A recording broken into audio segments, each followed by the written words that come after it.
Hi, I'm Coach Corey Wayne, and this is my video coaching newsletter. And the topic of today's newsletter is going to be texting, testing, and touching. Well, I've got two good emails that I'm going to go through with you today. And what's really important about this particular topic is how they set the tone in your home. Because if you're a man watching this, you are supposed to be the king of your kingdom, and you are the one that decides what things are like in your kingdom. I've actually got a good quote on this topic. I'm going to go into that, and we'll probably jump right into these emails. So the quote says, "A man should set the tone in the home. He should be the leader. He should be the king of his castle and the king of his kingdom. He should decide ahead of time that in his kingdom, fun, happiness, good vibes, and playfulness are the daily norm. Grouchy, drama-inducing, and sour attitudes are not allowed. Good, loving, honest, and open communication is the standard. It is a privilege, not a right, for all those who enter his happy kingdom to treat the king with kindness, love, and respect. Those who refuse to comply will be banished from his kingdom." Gotta have a little sippage on the no drama allowed mug.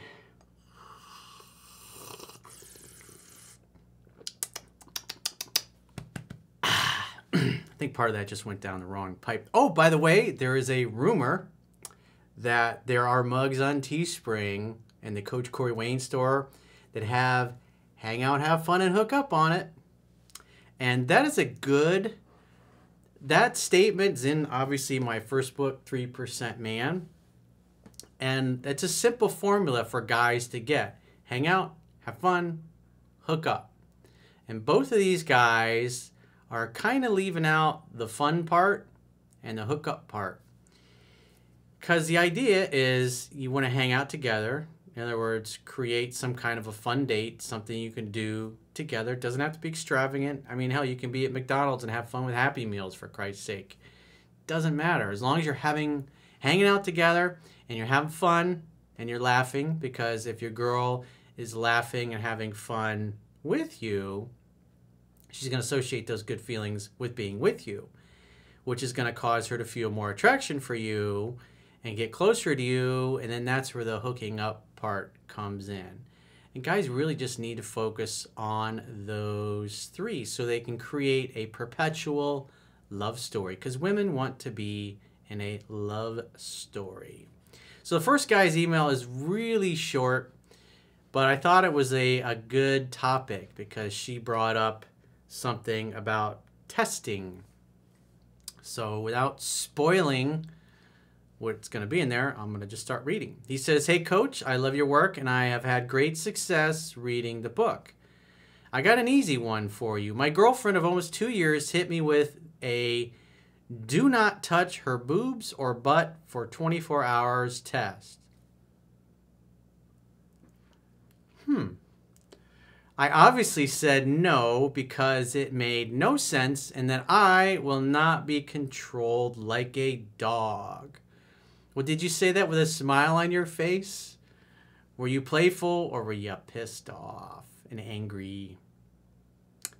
Remember, hang out, have fun, and hook up. Doesn't really sound like there's a lot of having fun in that statement. Because remember, women bluff to test your strength. And if you're the king of your kingdom, like the quote says, you're setting the tone of humor, playfulness, fun. Love is supposed to be playful and fun. She says that I'm the one overreacting. So one thing that could be possible for her to say that is maybe you're a little too grabby and you haven't been doing the hanging out and having fun part before the hookup. So maybe you've just been grabbing her butt and her boobs and going for it too much and not getting her engines warmed up slowly to the... If you're doing everything right that I teach in my book, the woman should be wanting more sex from you then you are interested in having sex with her. And if you're not used to that, and that's not what's happening, you should get back to reading the book. And if you haven't read it yet, you can go to understandingrelationships.com, subscribe to the email newsletter totally for free. And you can read that and my second book, Mastering Yourself, for free, which is the second book's all about how to align your life with your true calling and reach your full potential. It's a book of self-reliance. And yes, there is politics discussed in my second book, which for those overly sensitive dudes, Biden supporters that are following me, it probably will bother you a little bit what's in there. Because most people just don't want to be responsible for their own lives. It's somebody else's fault. It's my chick's fault. She's crazy. My girl's crazy. She's difficult. So back to the email. He says, she went to bed with me without a word. I obviously failed her test by not agreeing. Your thoughts? Well, in the spirit of fun, when she says no touching her boobs or her butt for 24 hours, I would have said, babe, no. Those are my boobs and those are my butt. And I am the king of this beautiful castle that we're in. And if I decide I want to touch them, I can't really control my hands. It just kind of happens. So I'm a victim. I mean, God, have you ever seen yourself naked before? It's like, what am I supposed to do? Just not touch you for 24 hours? That's probably okay. I know maybe I'm being a little unreasonable, and you're setting some boundaries, and okay, I guess I can agree to not touch you for like 24 hours. So okay, 5 seconds. I'll give you 5 seconds of no touching. 1, 2, 3, 4, 5. Grab her boobs or butt. Don't bite her hard. Just playfully and be ridiculous about it. That's the whole point. You got to be playful. You got to be fun. So that's how I personally would have handled that. Or I might have said, babe, give me your hand. Spin her around.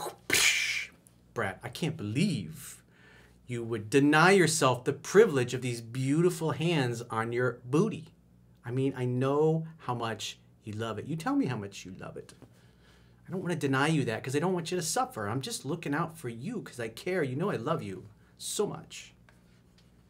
Ridiculousness. Love is ridiculous. It's fun and it's ridiculous. That's the way you want to be. So that's how I would have handled that. Instead of going, I can't touch her boobs on her butt. I'm going to fix her little red wagon. You just can't be that way, man.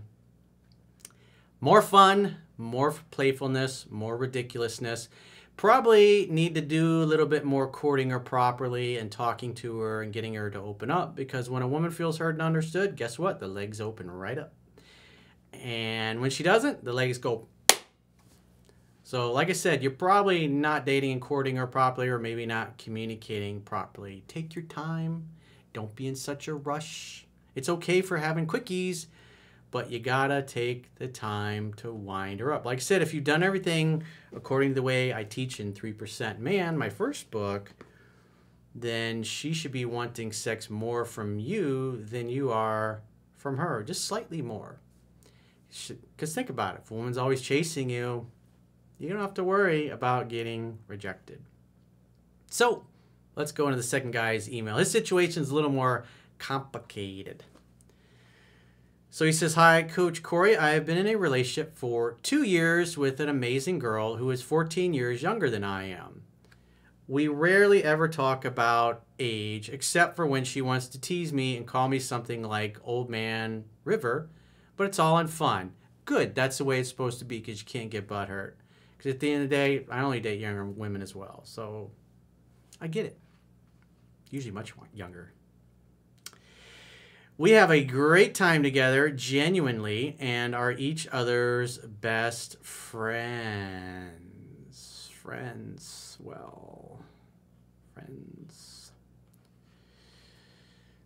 I think you're kind of pedestalizing her a little bit, which you'll see as we get a little further on down. She's amazing, coach. She's amazing. But you're writing me an email. So if things were so amazing, you wouldn't be writing an email. He says, when her and I met, we did fall in love rather quickly. For me, it was easy. For her, it was a leap of faith as she had never quite felt anything like this before. She trusted me with her heart. Yeah, because you were probably acting like a masculine man. So she trusted your masculine core. Obviously, if you're having problems now, she doesn't trust your masculine core. So we have to work to reestablish that. He says, I did virtually everything wrong from what your book teaches. But she was with it so that we just kept going. Talking about kids, moving in together, etc. Well, obviously you were doing enough displays of masculinity, because you probably heard me say before, 3% man is not etched in stone. If you get one thing wrong and you deviate from it, you're totally screwed. It's not how it works. It's a philosophy, it's a mindset, it's a set of fundamentals and principles of how you're supposed to show up as a man. And if you do that, you can make all kinds of other things that might be contradictory or against the things that I teach. That's why you got to read it 10 to 15 times. Because if you just breeze through it a couple of times, you're just not going to know it well enough to be able to have attainable long-term success. He says, I was open to starting a whole new life with her, even though I have one son who is grown and another who is in the middle of high school, and I am still open to it. I have had past issues with anxieties, confidence, and self-esteem. So something must have happened that excited those insecurities and doubts, because obviously you weren't displaying them in the beginning. When her and I met, she fell in love with the natural confidence I had. Her words. Well, there you have it. You displayed masculinity and confidence. There's nothing wrong with talking about the future if the vibe is there. If she's telling you how much she gushes about you, of course you can talk about those things. But if you're the only one talking about those things and you're on your first date, it's probably not a good idea. Everything in time. Just like I said with the first guy's email, or if you do everything right in here, the woman's going to be chasing and pursuing you, wanting a relationship, wanting more sex than you want. I know for a lot of you are going, what? Did Corey just say that? It's like, yeah, that's what I'm used to. That's, if you do everything right, that's the way it is. She even sometimes doubts, does he even care about me? Does he like me? Of course, babe. You're the only one for me. You're my universe. Are you nuts? Although I did not see it, she did. Somewhere along the way in our relationship, I started to lose that.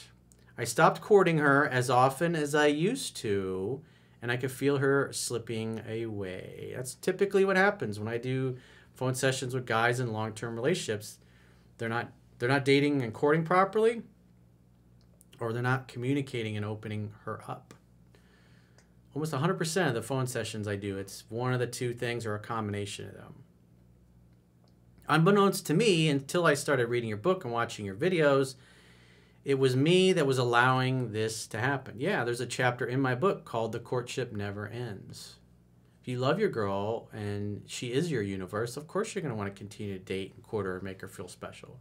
Because you love seeing her smile, and you love turning her on, and you love getting her dripping wet and begging you to do naughty things to her. Things got to a point where my anxieties took over because you weren't in a place of confidence. You were now fearful. And one night when she was out with friends, they got the best of me, and I all but accused her of cheating on me with absolutely no basis for the claim. Yeah, you basically made her your therapist and your mommy to deal with your insecurities, and it's extremely unattractive. That's not the guy she fell in love with. Obviously, that's why it really fucking turned her off. When we discussed it, she said she wanted space, but did not want to stop seeing or talking to each other. So obviously she wants space because she feels like you're smothering her. She feels like she's losing her freedom. That's what happens when you over pursue a woman. She says, I just need space. It doesn't mean a break, a breakup. It just means stop being so fucking needy and clingy. That's what she's really saying. And if you let women come to you at their own pace, these are just things that you never ever have to worry about. And it sure feels good. It has been almost 2 months on now, and there is still a sense of tension between us. Yet she still calls, still messages me. We still go on dates and try to be as normal as possible. She says she wants to not talk about it because it hurts her.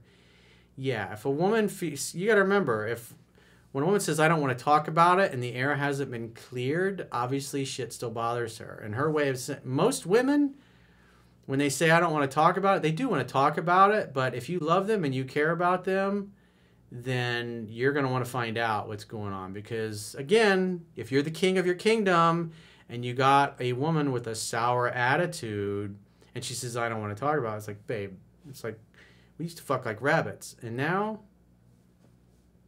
you say you don't want to talk about it. Obviously, it's bothering you. So let's get to the bottom of it. He says, I'm also being hurt by the guilt I have been carrying and her general demeanor toward me. Dude, let it go. Doesn't fucking matter. You're living in the past. You're not living in the present moment, and that's why you're having problems. I feel it is still causing some tension and the air needs to be cleared one way or another. What's the simple formula? Hang out, have fun, and hook up. Sounds like you're hanging out, but you're not having a lot of fun because you're stuck in the past feeling guilt. You want her to laugh and feel good because that's going to make her more attracted to you. Even though we still do things together, her walls are completely up. We have not slept with each other since before this happened, and she's nowhere near as cutesy as she was before. So next time she comes over and she's dressed like a bum, it's like, you want to go out and look like that? You always used to dress so hot for me. It's like, I don't know if that meets my standard. It's like, maybe I'll let you can go out with my big, fat, ugly neighbor Bob that lives next door because he's always got his gut hanging out and he doesn't really care about his appearance. But maybe I'll set you guys up. But, babe, come on. You still look cute, but come on. I've been trying to gently back off, which is hard enough for me, period. So I've been trying to back off, which means I really haven't been backing off. And that's part of your problem. Woman says, I need space. You need to back the fuck off. But she keeps contacting me in various ways. And I certainly won't just ghost her. That's childish. Well, if you're chasing after a woman still because you're not exercising emotional self-control after she says she wanted space, that's another reason why you're not having sex anymore. I've been considering bringing up the situation and the air of tension that I am still feeling and maybe suggesting that we should take some real time apart to evaluate where we truly are and not sourcing something that just might not be there any longer. So what you're really telling me is, hey, Corey, I'm thinking about breaking up with her to teach her a lesson and then hopefully she'll come back running and everything will be fine. Wrong strategy, dude. That's just not how it works. What's more is I need to let go of the guilt of how I hurt her. Well, let it go. Poof. I'm going to wave my magic wand. My magic wand. It's gone. Poof. Let it go, dude. It's not going to do anything to help you. Your job as a man is to create an opportunity for sex to happen, to hang out, to have fun, and to hook up, not to feel guilty about, oh, I hurt her. So you acted like a bitch. Get over it. Big fucking deal. It happens. You made a lot of mistakes in the beginning, but because you displayed that masculine, playful confidence, she still fell head over heels in love with you, and it didn't matter that you're 14, 15 years older than her because you acted like a man, and she found you attractive. That's the guy you need to be. So what I would do in this particular situation is I wouldn't call her or text her for any reason at all. If she reaches out, just like the book teaches, assume she wants to see you and invite her over to your place to make dinner together in the evening, obviously. And you're going to want to hang out, have fun, and hook up. Just think about how you were on your first couple of dates. That's the guy you want to get back to being. Fun, playful, ridiculous, like I was in the beginning of the video with the first guy. That level of ridiculousness. And as you get to, hey, how's your day? How's your week going? How's this going? How's that going? Whatever. Get her to talk. Get her to open up. Look for the signs of attraction. Is she playing with her hair? Is she leaning in? Really, tell me more about that. What else? Wow, that happened? What happened next? Oh, how'd that make you feel? Oh. Really get into it and get her to talk. Get her to open up.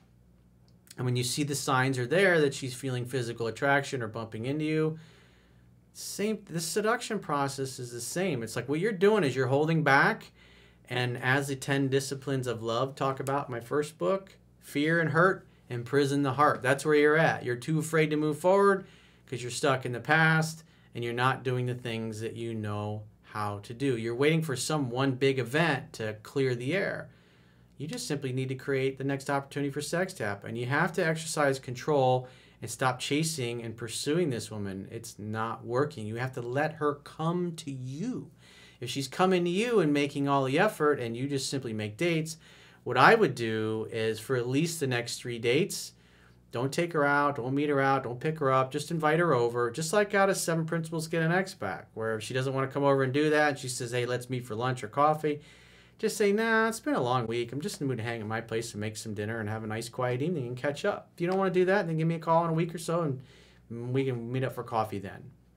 So in other words, you're gonna politely decline her request for coffee or friendship type of things. Because you're interested in sex and romance. It's your fucking kingdom, dude. Be a fucking man about it and invite her over to your place. And if she doesn't want to come over, then politely decline. Just tell her you're tired. It's been a long week. You just wanted to cook and catch up and hang out and look into those pretty eyes of hers and see what she's been up to. And if she doesn't want to do that, hey, call me in a week or two and, you know, we can meet up then or whatever and go and do something more formal.